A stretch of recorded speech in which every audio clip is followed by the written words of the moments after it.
Я считаю, было бы неплохо в ходе аудита посмотреть законность уже выданных разрешений на строительство в пригородных районах Казани и остановить строительство там, где это возможно, потому что проблемы нарастают в геометрической прогрессии.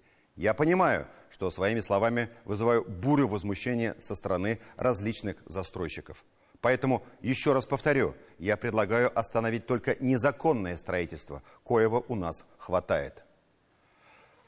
Вы знаете, как в том анекдоте, наша жизнь похожа на зебру. Полоса черная, полоса белая. Программа «7 дней» в этот раз получается тоже полосатой. Наш корреспондент Тимур Бекмурзин только что вернулся из особой экономической зоны Алабуга, где находится и продолжает производство один из якорных резидентов, всем хорошо известный Solers Алабуга.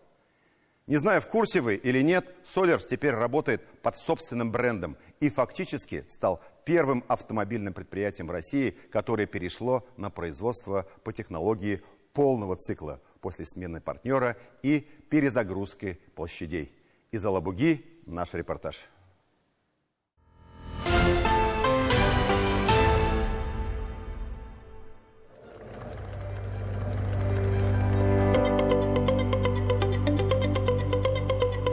Яркая, пусть не всегда безоблачная, но, безусловно, самобытная история Солерса. На пути ее были разные, как принято говорить, технологические партнеры. От российского УАЗа до итальянского Фиата, от японского Исудзу до американского Форда.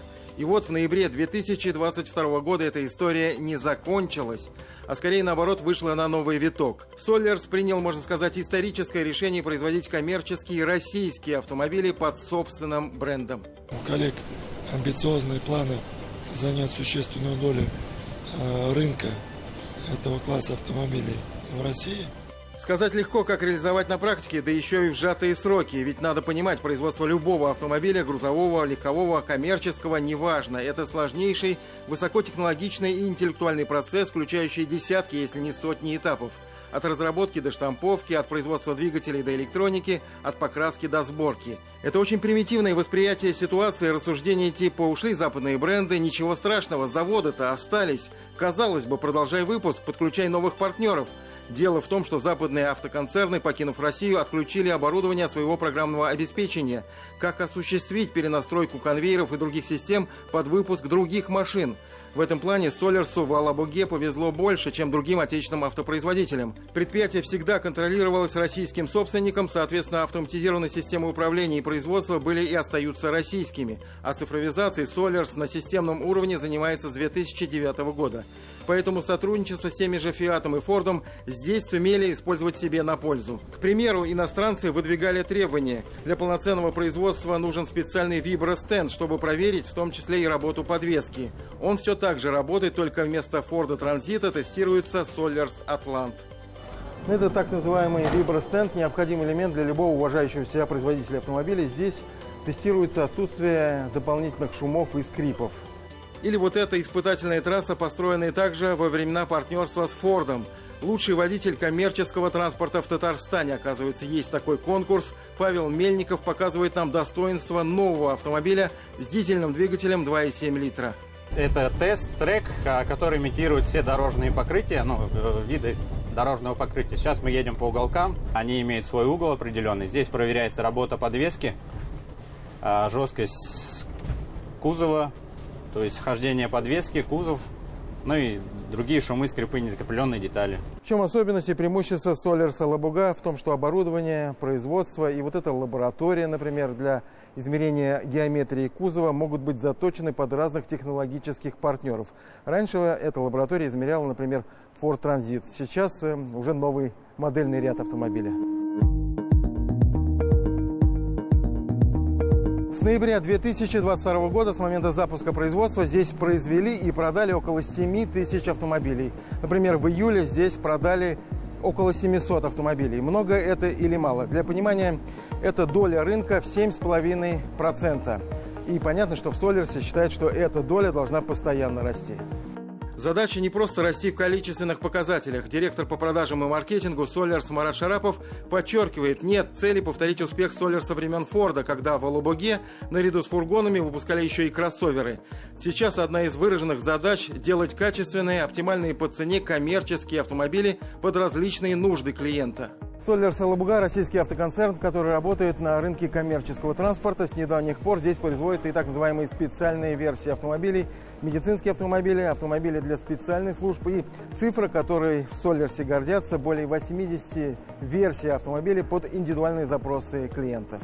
Мы работаем с заказчиком напрямую, понимая, каким образом нам надо изменить продукт, чтобы максимально соответствовать его требованиям для его эффективности, его работы.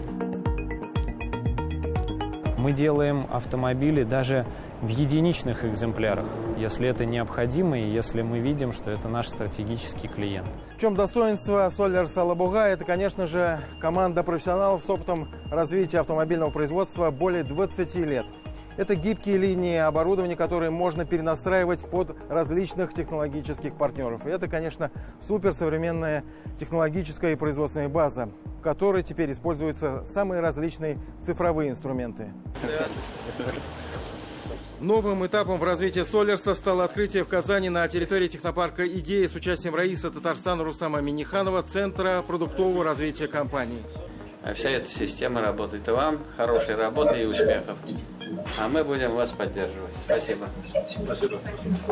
Для всей группы Solers это колоссальный и очень уверенный шаг вперед. Теперь появляется возможность эксперту из центра в Казани выходить на связь в режиме онлайн с технологом, например, на заводе в Алабуге. Эксперт со своего рабочего места может давать команды технологу на конвейере и видеть и слышать, как они выполняются. И он может стрелками в объекте дополненной реальности прямо показать ему, что вот я тебе показываю стрелку, именно это соединение, пожалуйста, там, проверь дополнительно, закручивай с таким моментом или что-то в этом роде. Именно поэтому сотрудники были очень замотивированы сразу начать это использовать.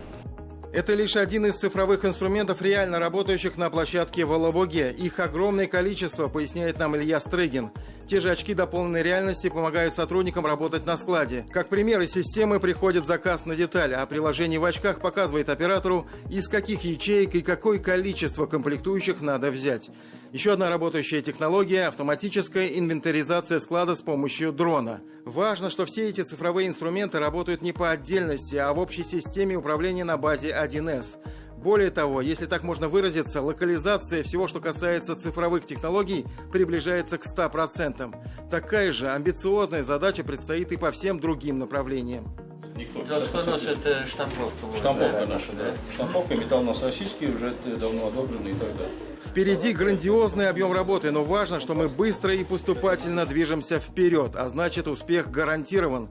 Тимур Бекмурзин и Дмитрий Шлемин. 7 дней.